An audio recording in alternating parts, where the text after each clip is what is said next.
مشاهدي الأفاضل، طيب الله أوقاتكم أينما كنتم بكل خير. أحييكم وأقدم نشرة أخبار المساء والمستهل بالعناوين.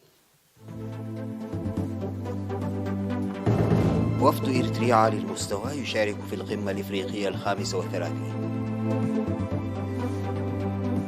زراعة النخيل في إقليمي شمال وجنوب البحر الأحمر تحقق نتائج مرضية. إصابة 18 مواطنا بفيروس كورونا اليوم. شي جي بينغ وبوتين يوجهان رسائل قوية للغرب خلال لقائهما. بايدن يتعهد بمواصلة مطاردة الجهاديين بعد مقتل زعيم تنظيم الدولة الإسلامية. هجوم إلكتروني واسع يطال مجموعة من المنشآت بعدة دول أوروبية. السلام عليكم ورحمة الله. يشارك وفد إريتريا عالي المستوى يتكون من وزير الخارجية السيد عثمان صالح ومستشار الرئيس السيد يماني قبرآب في القمة الإفريقية ال35 المنعقدة في الفترة من 2 وحتى 6 فبراير في العاصمة الإثيوبية أديس أبابا. وتنعقد القمة الإفريقية ال35 تحت شعار بناء المرونة في القارة الإفريقية، تسريع رأس المال البشري والتنمية الاجتماعية والاقتصادية، وتقوية التحمل الغذائي وضمان الأمن الغذائي في إفريقيا، وتقوية نظام التغذية الزراعية والصحة ونظام السلامة الاجتماعية. وقام وفد إريتريا عالي المستوى إلى جانب القمة الإفريقية بعقد عدد من اللقاءات الثنائية مع ممثلي الدول الأعضاء ومنظمات الاتحاد الإفريقي لمتابعة العلاقات الثنائية والتباحث حول سبل تعزيزها وتبادل وجهات النظر حول مختلف القضايا المطروحة على جدول أعمال المجلس التنفيذي والقمة الإفريقية. والتقى وفد إريتريا في 3 فبراير بوزير الخارجية الكيني السفير راشيلوء مامو، وبحث الطرفان تعزيز العلاقة الثنائية بين البلدين وأهمية الجهود الجارية لإحلال السلام والاستقرار وتطور منطقة القرن الإفريقي.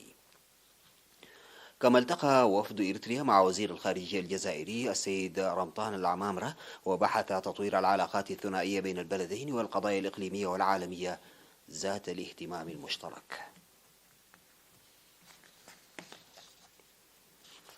أعلنت وزارة الزراعة بأن زراعة النخيل في إقليمي شمال وجنوب البحر الأحمر ظلت تحقق تقدما ملموسا. وأوضحت الوزارة بأن المهام الجارية عبر إصلاح النواقص منذ العام 2016 وتوزيع شتول الأنسجة للنخيل ساهمت في ارتفاع أشجار النخيل المغروسة في الإقليمين إلى أكثر من 20,000 نخلة وتوجد في وضع جيد. وذكر مسؤول وحدة الإحياء التكنولوجية ومدير مشروع إنتاج شتول النخيل في مركز حلحلة السيد موسى فقادو بأن التطور السريع الذي يشهده مجال زراعة النخيل يساعد إريتريا أن تحقق في فترة تتراوح ما بين 6 إلى 7 سنوات إنتاجا وفيرا من التمور يغطي الاحتياجات المحلية وفائض للتصدير، مشيرا إلى تقديم دورات تدريبية لرفع فهم ومعارف المزارعين.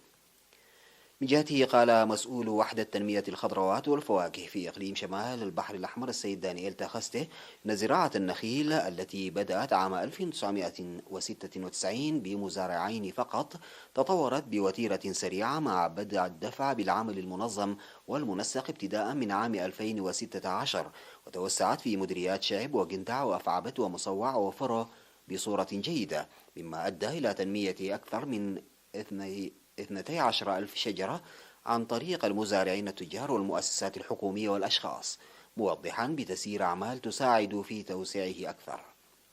وأشاد المزارعان السيد عبد الله السويحلي وعبد حامد قبر في إقليم شمال البحر الأحمر بمساعدات وتشجيع وزارة الزراعة، مناشدين الدفع به قدما بصورة أقوى مستقبلا.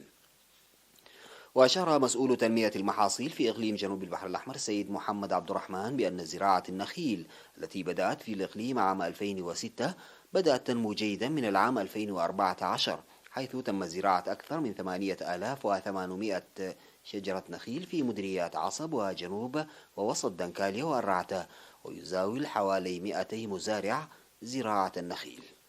وأوصى منمو النخيل العمل في قطاع النخيل لما له من مستقبل مبشر، داعين وزارة الزراعة للدفع بتنظيم دورات تدريبية وتأهيل.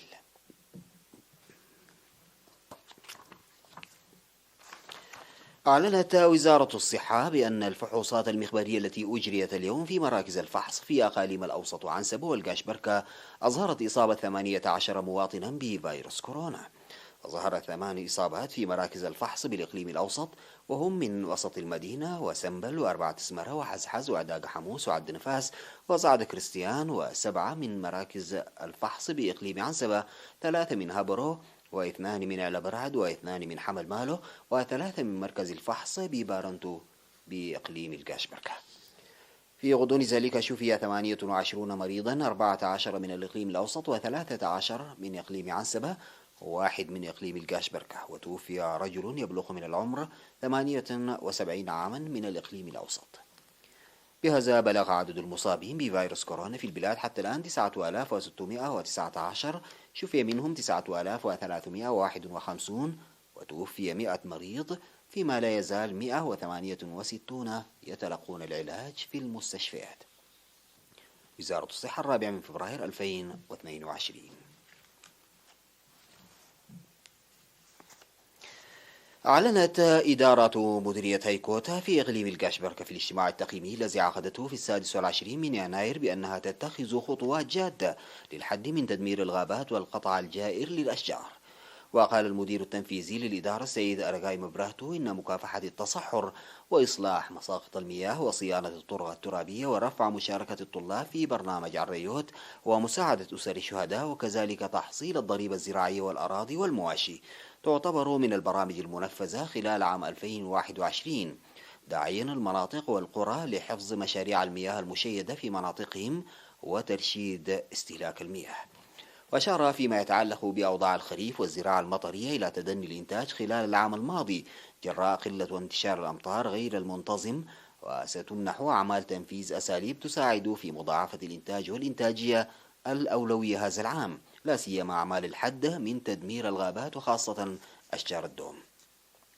من جهته ذكر مدير المديرية السيد شيخ الدين صالح بتعزيز دور المدراء ولجان القرى لتفعيل مشاركة المواطنين للنهوض بالبرامج التنموية وخاصة الأنشطة الزراعية. ودعا المشاركون في الآراء التي أدلوا بها إلى منح خدمات كهربائية لبلدة هيكوتا وتوظيف حافلات حارات تقدم خدمات المواصلات من وإلى بلدة هيكوتا، وكذلك خلق بيئة تساهم في قدوم الجرارات الزراعية التي توظفها الحكومة أثناء موسم الزراعة. يقوم فرع القانون والنظام في الإقليم الأوسط بإجراءات رقابية جادة واتخاذ خطوات رادعة بحق المؤسسات المخالفة للقانون والتعليمات، تفاوتت بين غرامات مالية وإغلاق مؤقت. أوضح مسؤول الفرع العقيد تسفى ميكائيل تسفاسيون إن أعمال الرقابة التي جرت خلال عام 2021 تركزت على تنفيذ التعليمات الصادرة لمكافحة جائحة كوفيد-19 وقانونية الأسواق وجودة وموازين الخبز والتجارة غير المرخصة وأعمال البناء غير القانونية. وبموجب أعمال الرقابة الجارية على أنواع الأطعمة والمشروبات الكحولية تم تغريم 224 مؤسسة خالفت القانون وضبطت وهي تبيع مواد استهلاكية منتهية الصلاحية، غرمت بمبلغ مالي قدره 412 ألف نقفة، فيما غرمت 5 جزارات ضبط أصحابها وهم يذبحون في المنزل بمبلغ 52 ألف نقفة ومنعت من العمل لفترة شهرين. كما أفاد العقيد تسفى ميكائيل عن تقريم 71 أسرة نظمت مناسبات اجتماعية بمخالفة التعليمات الصادرة لمكافحة جائحة كوفيد-19 و372 مؤسسات تجارية تجاوزت ساعات العمل المحددة و1189 سيارة تحركت دون ترخيص في فترة القيود المفروضة لمكافحة الجائحة بأكثر من 3 ملايين نقفة. كما تم تغريم 157 شخصا قاموا ببناء منازل بطريقة غير قانونية بأكثر من 600 ألف نقفة، وقد هدمت منازل 136 شخصا من بين هؤلاء الأشخاص، فضلا عن تغريم 820 من عربات الكارو ب 192 ألف نقفة. وقال العقيد تسفى ميكائيل فيما يتعلق بالحرائق بأن الإقليم شهد خلال العام 2021 33 حريقا متفاوتة الحجم بين بالغة وطفيفة، وقد تسببت في خسائر في الممتلكات بلغت أكثر من 1,000,000 نقفة، مناشدا المجتمع الذي ترتبط حياته اليومية بالمشاعل والمواقد لاتخاذ الحذر والحيطة.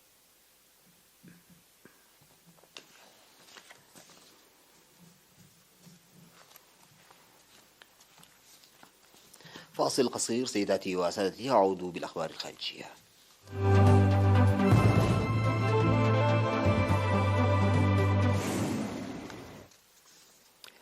أشاد الرئيس الروسي فلاديمير بوتين بالعلاقات الوثيقة غير المسبوقة لبلاده مع الصين خلال لقاء مع نظيره الصيني شي جين بينغ في بكين قبيل افتتاح أولمبياد 2022.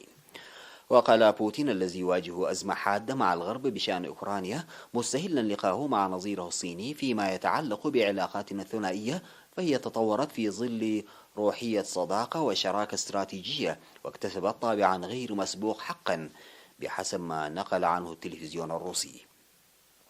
وعقب اللقاء قال الكرملين إن روسيا والصين دعتا إلى وقف توسيع حلف شمال الأطلسي ونددتا بالتأثير الأمريكي في منطقة آسيا والمحيط الهادئ ووصفتاه بالتأثير السلبي. وأبدت روسيا والصين أيضا قلقهما حيال التحالف الدفاعي بين واشنطن ولندن واستراليا، والذي بموجبه ستزود الولايات المتحدة كامبيرا بغواصات تعمل بالدفع النووي. ويلتقي بوتين بنظيره الصيني في لقاء نادر للثاني الذي لم يلتقي أي مسؤول أجنبي منذ تفشي كوفيد-19.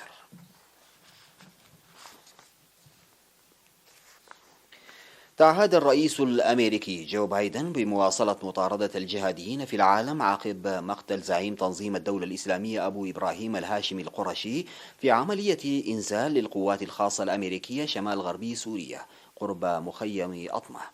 وأشار بايدن إلى أن هذه العملية دليل على أن أمريكا لديها الوسائل والقدرة على القضاء على التهديدات الإرهابية أينما كانت في العالم على حد تعبيره. وفي خطاب متلفز من البيت الأبيض صرح بايدن قائلا إن الولايات المتحدة أزالت تهديدا إرهابيا كبيرا في العالم بهذه العملية التي نفذتها واحدة من القوات الخاصة الأمريكية، وشكلت أكبر انتكاسة للتنظيم الجهادي منذ مقتل زعيمه السابق أبو بكر البغدادي في عملية أمريكية مماثلة في منطقة إدلب أيضا. وتعهد بايدن بأن تظل الولايات المتحدة ملتزمة بالحرب الدولية ضد الإرهاب على الرغم من الانسحاب من أفغانستان في أغسطس الماضي.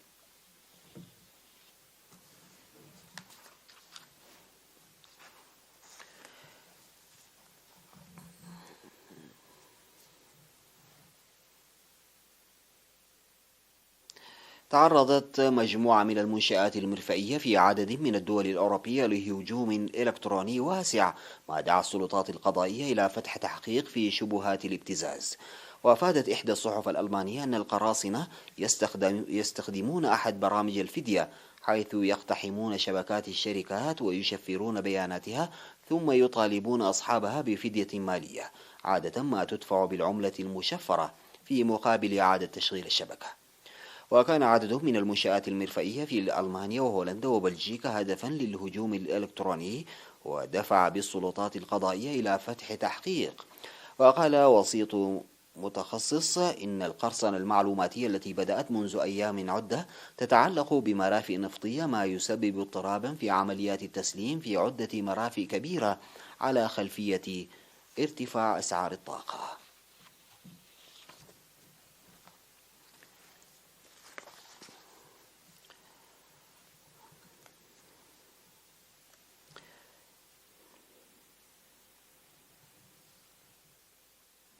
يعتزم علماء ألمان استنساخ خنازير معدلة وراثيا ثم تربيتها هذا العام لتكون بمثابة متبرع بالقلب للبشر، وذلك لإنتاج سلالة تكون أبسط من حيوان معدل وراثيا. في الولايات المتحدة استخدم الشهر الماضي في أول عملية زرع قلب خنزير في الإنسان بالعالم. وقال إيكهارد فولف من جامعة لودفيغ في ميونخ إن فريقه يهدف إلى جعل السلالات الجديدة المعدلة من سلالة جزيرة أوكلاند جاهزة لتجارب الزرع بحلول عام 2025. وفي أول جراحة من نوعها زرع فريق من كلية الطب بجامعة ميرلاند الشهر الماضي قلب خنزير مع 10 تعديلات في رجل كان ميؤوسا من شفائه. يقول أطباؤه إن استجابته جيدة على الرغم من استمرار مخاطر العدوى أو رفض العضو المزروع أو ارتفاع ضغط الدم. ومن المفترض أن يولد الجيل الأول من هذا النوع في العام الحالي، وسيتم اختبار قلوبها في قروض البابون قبل أن يسعى الفريق للحصول على موافقة على موافقة على تجربة سريرية بشرية في غضون عامين أو 3 أعوام. ختاما سيداتي وسادتي لنشرة أخبار هذا المساء، أعود فأذكر بعناوينها. وفد إريتريا عالي المستوى يشارك في القمة الإفريقية 35. زراعة النخيل في إقليمي شمال وجنوب البحر الأحمر تحقق نتائج مرضية. إصابة 18 مواطنا بفيروس كورونا اليوم.